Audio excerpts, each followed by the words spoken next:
Et bonjour à tout le monde, c'est Nicolas, j'espère que vous allez bien pour cette nouvelle vidéo. Alors dans cette vidéo, on va parler de quoi? On va parler d'un logiciel open source extrêmement intéressant. Ce logiciel-là, c'est le logiciel Digicam.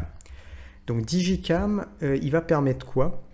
Il va permettre de faire de l'édition de photos, mais en termes de classification des photos. Ça veut dire que vous pouvez trouver, par exemple, vous avez la version de Lightroom où on va pouvoir classer ses photos, éditer ses photos, appliquer énormément de filtres et on va pouvoir créer des albums. Et le but, c'est vraiment d'avoir un outil pour gérer les photos de façon extrêmement puissante. Et en plus de ça, derrière, on a également des outils d'édition de photos avec des réglages. Ce logiciel-là, il est open source. C'est vraiment un logiciel open source comme je les aime, qui fonctionne très très bien, qui est puissant, qui est aussi gratuit et je vous le conseille. Donc vous allez sur le site digicam.org. Si vous cherchez vraiment un logiciel open source qui vous permet de classer vos photos, les ranger dans différents types d'albums, appliquer des filtres, avoir des choses énormément avancées par rapport à cette classification-là, clairement Digicam, c'est le top du top. Et derrière, on a également des options pour éditer les photos avec de l'ajustement photo, assez classique, mais qui vient vraiment énormément compléter et ça permet vraiment d'avoir un logiciel qui se rapproche d'un Lightroom, la version Lightroom qui permet aussi bien de classer ses photos que de faire des ajustements photos. N'hésite pas, abonne-toi à la chaîne, mais également des likes sur les vidéos si tu aimes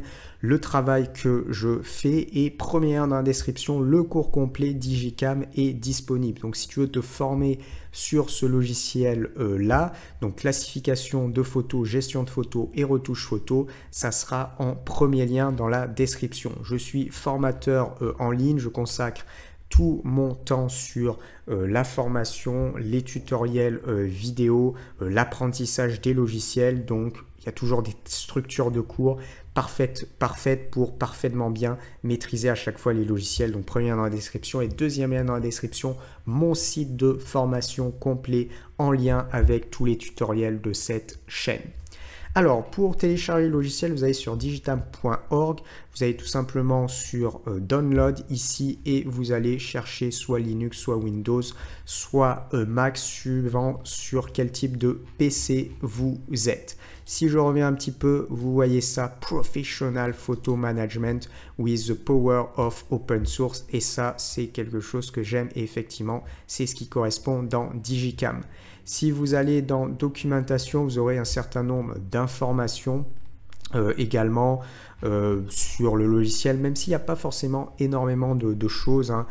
Ici, vous allez trouver qu'est-ce que Digicam, voilà à quoi ça sert. Vous pouvez utiliser Digicam pour l'importation des photos de différents types d'éléments. Ensuite, vous allez pouvoir faire une gestion de vos photos et vous allez pouvoir retoucher vos photos. Alors maintenant, on va basculer dans le logiciel. Allez, on bascule dans le logiciel, donc bienvenue dans Digicam. Donc dans un premier temps, vous aurez la possibilité d'aller changer la langue. Si par exemple c'est téléchargé en anglais, il faudra aller dans Configuration ici et vous aurez configuré Digicam à ce niveau-là et vous avez configuré votre langue. Donc là, vous allez sur Configurer la langue, vous cliquez dessus et tac, vous pouvez aller chercher la langue en français. Ensuite, il y aura configuration, configurer Digicam dans un premier temps. Pourquoi ça sera important? Parce qu'en fait, il faut cibler l'album principal que l'on va créer. Ça veut dire qu'on a un album et en fait, les photos vont être stockées dans un fichier racine. Et le fichier racine, en fait, il faut aller le chercher. Là, au début, vous avez database. Ça, je vous conseille de ne pas y toucher pour pas que ça bug, sinon ça peut bugger. Donc, faites attention à ça. Et dans collection, ici, en fait, vous allez sélectionner une collection locale. Et vous allez tout simplement cliquer ajouter une collection si vous n'avez rien. En fait, automatiquement, il va vous définir votre fichier racine à un endroit. Si vous ne voulez pas, vous cliquez sur supprimer et vous faites ajouter une collection et vous allez chercher directement dans un espace spécifique et vous disposez votre collection locale dans un espace spécifique et vous renommez. Là, par exemple, je l'ai mis dans mes documents et j'ai créé un fichier racine que j'ai appelé projet qui vient se situer ensuite ici et à l'intérieur, on va pouvoir positionner les photos. Donc ça, c'est la première chose à faire. Alors ensuite, comment est disposé notre tableau de bord Digicam? Donc ça peut paraître un petit peu perturbant au départ. Ce qu'il faut savoir, c'est que vous avez des éléments en haut, différents types d'onglets, mais que ces onglets, en fait, ça va aussi correspondre à des choses que l'on a sur la gauche et sur la droite.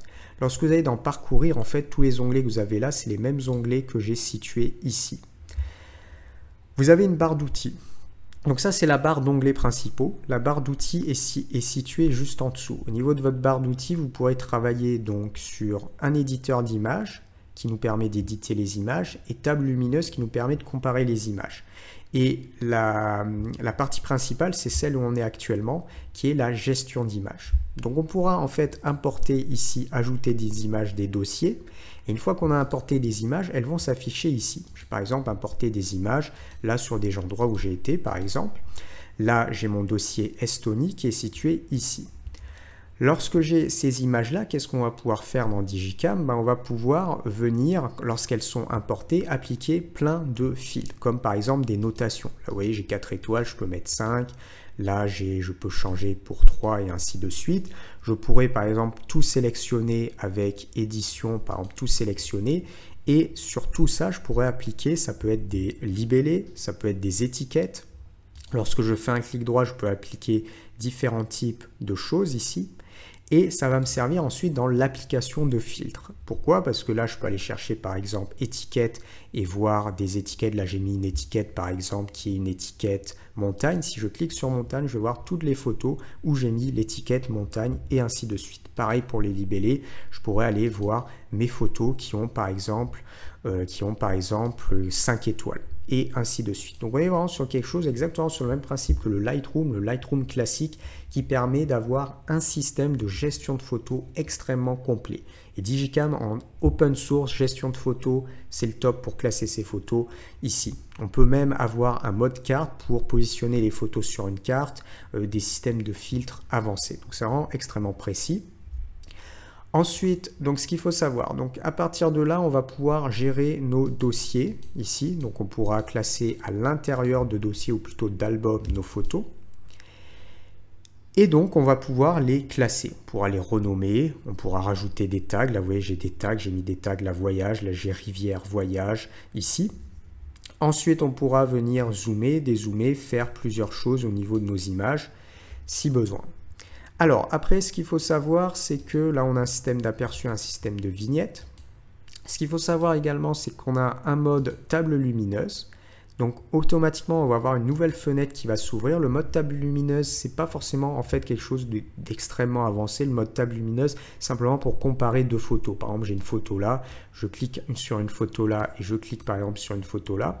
Et ces deux photos, vous voyez, je peux simplement m'en servir comme point de comparaison. Je peux regarder ce qui se passe à gauche, par exemple zoomer, je peux regarder ce qui se passe à droite, par exemple zoomer aussi également ici, et venir comparer deux photos. Alors après, il y a quelques fonctionnalités complémentaires, mais voilà, ça c'est tout simplement le mode table lumineuse qui permet de comparer deux photos. Ce n'est pas forcément quelque chose d'extrêmement avancé.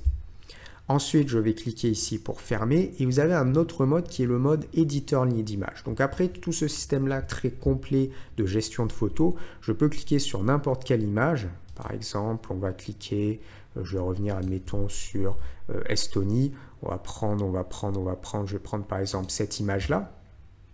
Et ce que je vais faire, je vais aller sur éditeur d'image. Et là, je vais avoir un nouveau panneau qui va venir s'ouvrir.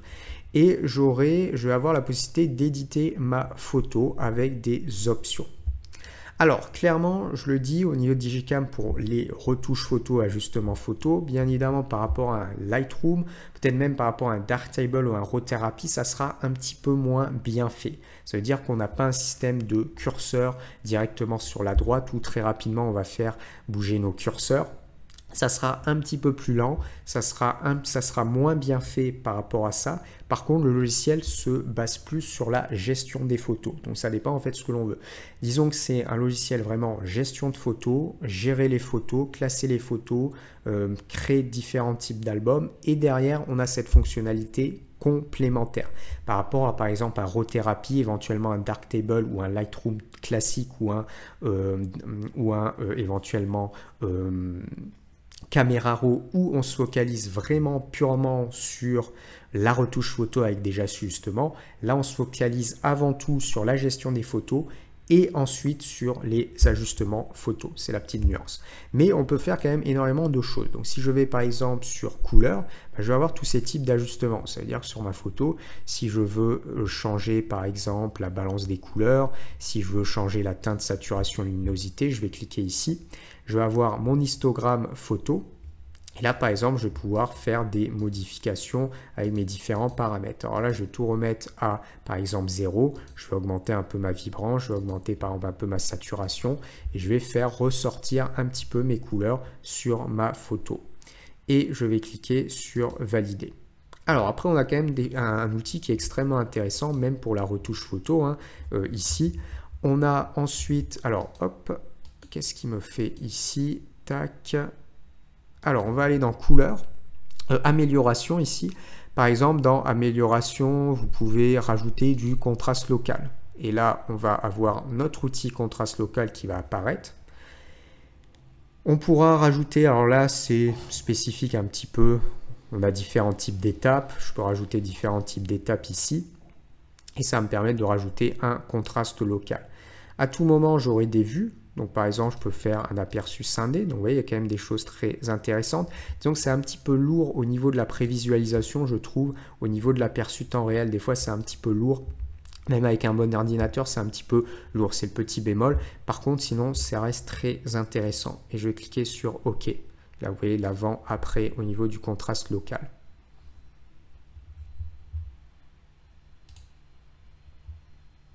Alors à tout moment, quand on a une image, comme ça, on peut venir sortir. Donc là, je vais pouvoir sortir mon image, je vais simplement enregistrer les modifications. Et lorsque je sors, je vais revenir dans mon éditeur de photos, enfin ma gestion des photos. Et là, vous voyez, la photo a été modifiée. Et comme ça, à tout moment, si je veux, je peux recliquer sur ma photo, retourner éventuellement dans mon éditeur d'images.